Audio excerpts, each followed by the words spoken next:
Assalamualaikum warahmatullahi wabarakatuh. Perkenalkan nama saya Restu Bro. Di video kali ini saya ingin menyelesaikan tugas UTS analisa berorientasi objek dengan nama Restu Nugroho NIM 23040102013. Yang pertama itu konsep pemodelan berorientasi objek. Pemodelan berorientasi objek atau object oriented modeling adalah pendekatan dalam pengembangan perangkat lunak yang menggunakan objek sebagai unit dasar untuk memodelkan data dan perilaku sistem. Pendekatan ini meniru dunia nyata, di mana objek-objek berinteraksi satu sama lain. Setiap objek memiliki atribut atau data, dan metode atau fungsi yang menentukan perilakunya.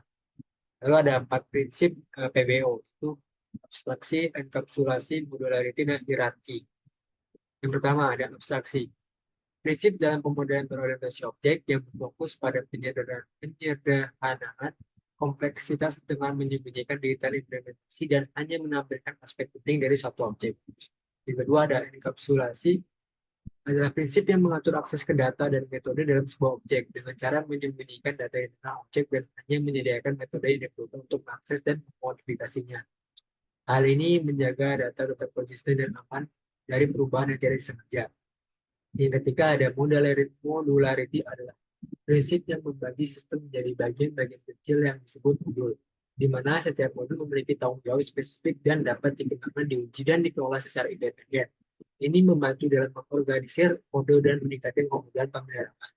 Lalu yang kedua itu ada keempat itu ada hierarki, ada prinsip yang mengatur hubungan antara kelas dan objek dalam bentuk struktur hierarki, biasanya menggunakan pewarisan atau inheritance.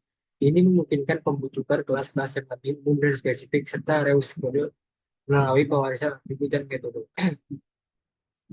Lalu diagram pemodelan yang UML.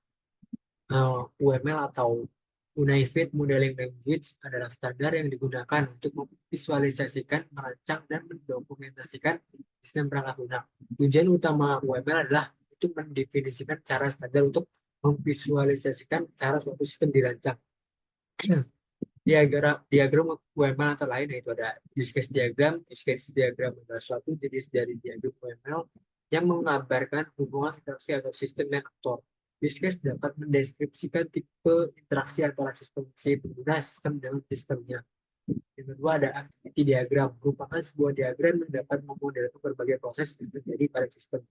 Yang ketiga ada sequence diagram, yaitu sequence diagram merupakan diagram yang menjelaskan interaksi objek berdasarkan urutan waktu. Lalu ada kelas diagram, suatu diagram yang digunakan untuk menampilkan kelas-kelas berupa paket-paket untuk memenuhi salah satu kebutuhan paket yang akan digunakan nantinya. Yang kelima ada state machine diagram, salah satu jenis diagram pada UML yang berfungsi untuk menggambarkan transisi serta perubahan pada suatu objek pada sistem. Yang keenam itu komponen diagram, suatu diagram untuk menggambarkan software pada suatu sistem. Komponen diagram merupakan penerapan pada piranti lunak atau software dari satu kelas maupun lebih, dan biasanya berupa file data, dokumen, atau yang lainnya. Lalu konsep diagram use case.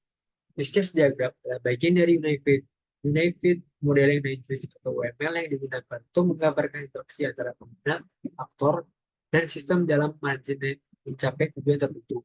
Diagram ini memberikan gambaran visual tentang fungsionalitas yang ditawarkan oleh sistem serta bagaimana pengguna berinteraksi dengan sistem tersebut. Komponen-komponen utama pada use case diagram yaitu yang pertama ada aktor. Entitas yang berinteraksi dengan sistem bisa berupa manusia, sistem eksternal, atau perangkat kelas lainnya. Simbol digambarkan dengan icon manusia, contohnya pasien, dokter, atau staf administrasi. Yang kedua ada use case. Definisinya tindakan atau fungsi yang dijalankan oleh sistem untuk mencapai tujuan tertentu dari aktor. Digambarkan dengan oval. Contohnya membuat janji temu, melakukan pembayaran, melakukan serta medis. Yang ketiga ada sistem. Batasan dari sistem yang sedang dimodelkan. Digambarkan dengan foto besar dan mengelilingi use case. Contoh sistem manajemen klinik. Yang keempat, association. Hubungan antar aktor dan use case yang menunjukkan interaksi. Simbol. Digambarkan dengan garis solid yang menghubungkan aktor dengan use case. Contohnya pasien membuat janji. Nah, ini merupakan diagram usage studi kasus klinik. Baik, akan saya jelaskan. Jadi di sini pasien bisa melihat jadwal dokter. Lalu juga bisa melakukan pembayaran. Lalu melakukan pendaftaran. Nah, untuk pendaftaran ini dia akan otomatis mencetak kartu, makanya saya tulis di sini input. Nah, setelah pendaftaran ini otomatis dia akan melakukan pemeriksaan dokter.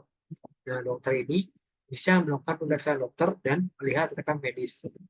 Nah, setelah pemeriksaan dokter ini, nah, dokter pastinya akan meresepkan obat serta tindakan yang apa yang dilakukan. Nah, setelah dia meresepkan obat dan tindakan apa saja yang telah dilakukan, maka otomatis akan masuk ke pola pembayaran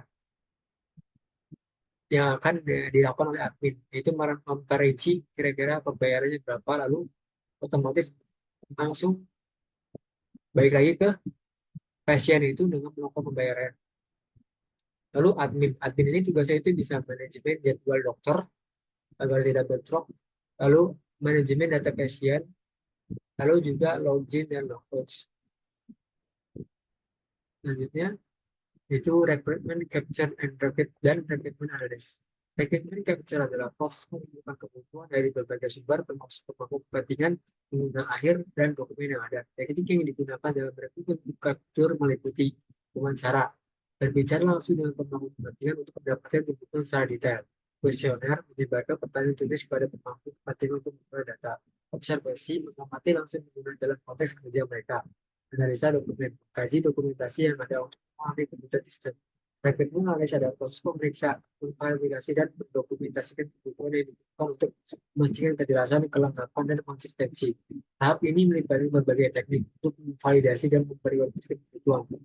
Diagram kebutuhan membuat diagram yang menggambarkan kebutuhan secara visual. Prioritas kebutuhan, mengkategorikan kebutuhan berdasarkan tentunya validasi. Lalu yang ketiga ada validasi kebutuhan. Itu memastikan kebutuhan yang telah dibutuhkan sesuai dengan harapan pemangku kepentingan melalui review atau prototype.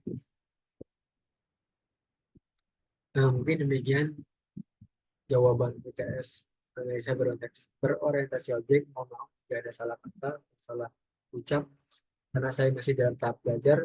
Sekian dari saya. Wassalamualaikum warahmatullahi wabarakatuh.